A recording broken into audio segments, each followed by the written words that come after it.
अस्सलामुअलैकुम। इस्लाम डिस्कवरी पर खुश आमदीद।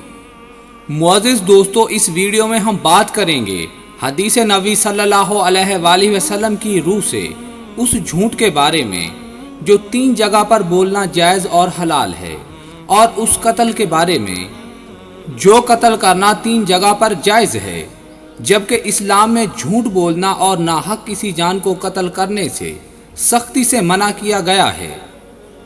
आइए अब हम बात करते हैं हदीस की रोशनी में उस मुकाम की जहां झूठ बोलना जायज़ है और उस जगह की जहां कत्ल करना जायज़ है।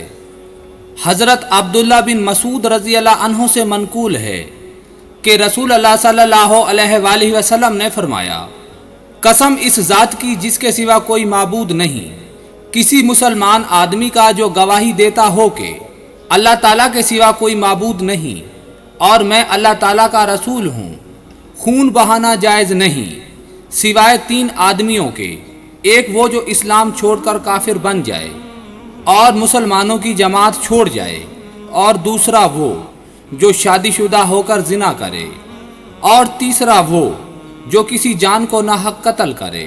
अस्मा बिनते यजीद रज़ी अल्लाह अन्हो बयान करती हैं, रसूल अल्लाह सल्लल्लाहु अलैहि वसल्लम ने फरमाया, सिर्फ 3 मौका पर झूठ बोलना जायज़ है।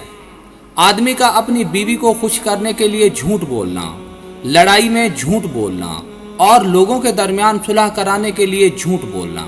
हजूर ने फरमाया, अल्लाह उस शख्स के चेहरे को तरोताज़ा रखे जिसने मेरे से कोई हदीस सुनी, फिर जैसे सुनी वैसे उसे आगे पहुंचा दिया।